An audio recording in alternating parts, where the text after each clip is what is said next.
बातमी नागपूरमधने नागपुरात शिवसेनेच्या 30 ते 40 उमेदवारांपर्यंत बी फॉर्म न पोहोचल्यामुळे एक मोठा प्रश्नचिन्ह निर्माण झालाय। भाजपने आपल्या सत्तेचा गैरवापर करत जाणीवपूर्वक ऑनलाईन सर्व्हर डाऊन केला, त्यामुळे सेनेच्या उमेदवारांच्या बी फॉर्मचा घोळ झाल्याचा आरोप शिवसेनेचे संपर्क प्रमुख तानाजी सावंत यांनी केलाय। भाजपचे 15 उमेदवार सेनेमध्ये येणार होते, त्यामुळे त्यांना अडवण्यासाठी भाजपने ही खेळी केल्याचं सावंत यांचं म्हणणं आहे। नागपुरात 151 जागा लढवण्याचं सेनेचं स्वप्न होतं, पण बी फॉर्म वेळेत न मिळाल्यामुळे सेनेचं हे स्वप्न भंगलेलं आहे। त्यामुळे सेनेच्या 30 ते 40 उमेदवारांना धनुष्यबाण या चिन्हाशिवाय लढावं लागेल, ज्यावरून आता आरोप प्रत्यारोपही रंगू लागलेत।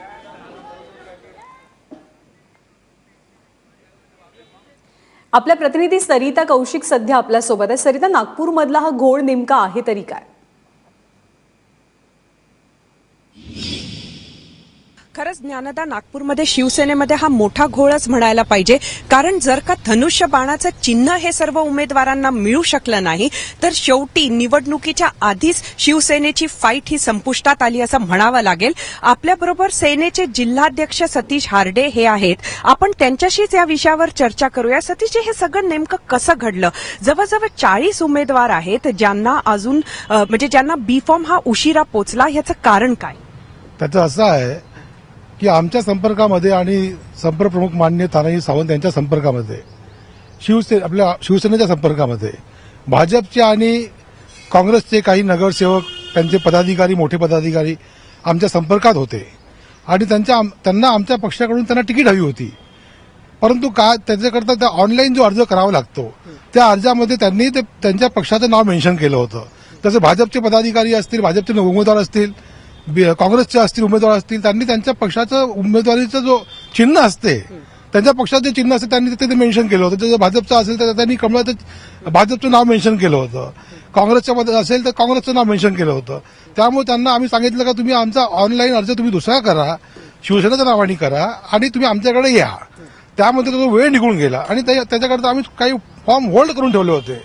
त्यामुळे आम्हाला एक जी माहिती जी समोर येते आहे सतीशजी, ती ही आहे की या संपूर्ण प्रकरणामध्ये बी फॉर्म लिहिण्याची पूर्ण प्रक्रिया ही त्या दिवशी सकाळी सुरू झाल्याची माहिती मिळते आहे आणि ती सुद्धा स्थानिक नेत्यांच्या वर विश्वास न ठेवता कुठेतरी बाहेरून जी टीम आली होती त्यांनी तो लिहिण्याचा संपूर्ण प्रयत्न केला। कुठेतरी जो अविश्वास होता, या टीमला लोक माहिती नाही, अर्ज समोर आहेत ते कोणाचे हे माहिती नाही, काय करायचं माहिती नाही, त्यामुळे कुठेतरी प्लॅनिंग जे आहे आणि अविश्वास जो आहे त्यामुळे हे सगळं घडलं। हे कितपत खरं आहे? कारण ही भावना शिवसैनिकांमध्ये नाही, चुकीचं आहे। आपल्यालापर्यंत चुकीची माहिती आलेली आहे। रात्री उशिरापर्यंत आमदार तानाजी सावंत साहेब, मी आणि माझे काही सहकारी आम्ही बसलो होतो। 3 वाजेपर्यंत, पहाटे 4 वाजेपर्यंत आम्ही बी फॉर्मची पूर्ण तयारी केली, पण काही लोकांनी चुकीची तुम्हाला माहिती दिलेली आहे, त्या आधारित मला असं वाटतं मला तुम्ही बोलत आहात।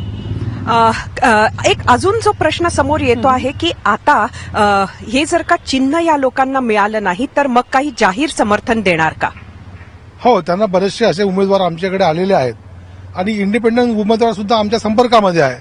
त्यांना आमच्या पक्षातर्फे पुरस्कृत उमेदवार म्हणून आम्ही जाहीर करणार आहोत सन्माननीय पक्षप्रमुख उद्धवसाहेब ठाकरे यांच्या आदेशाने आणि आमचे संपर्क प्रमुख यांच्याशी चर्चा करून, स्थानिक लोकांशी, स्थानिक पदाधिकाऱ्यांशी चर्चा करून आम्ही त्यांना आमच्या पुरस्कृत उमेदवार म्हणून घोषित करणार आहोत। पण कुठेतरी आपली फाईट जी आहे ती निवडणुकीच्या आधीच संपुष्टात आली असं वाटत नाहीये? नाही, बिलकुल निश्चितच नाही। आमच्या पक्षावर लोकांचा विश्वास आहे, उद्धव साहेबांच्या नेतृत्वावर विश्वास आहे, स्थानिक पदाधिकारी आमचे सगळे ताकदीने कार्याला लागलेले आहे। मला विश्वास आहे की ते नागपूरमध्ये 30 ते 40 सीटा आमच्या नक्कीच निवडून येतील असा मला विश्वास आहे। आपण बघतो आहोत, धन्यवाद सतीशजी, आपण बघतो आहोत की सतीश हार्डे यांचं म्हणणं आहे की जरी असा घोळ झालेला आहे तरी हा घोळ जो आहे तो फक्त वेगवेगळ्या पक्षातून आलेल्या कार्यकर्त्यांना ऑनलाईन अर्ज भरण्यामध्ये जो उशीर झाला त्यामुळे झालेला आहे। मात्र एक गोष्ट नक्की आहे की जवळजवळ 30 ते 40 उमेदवारांना चिन्ह हे मिळू शकणार नाहीये। ज्ञानदा, सरिता, धन्यवाद तुम्ही दिलेल्या माहितीबद्दल।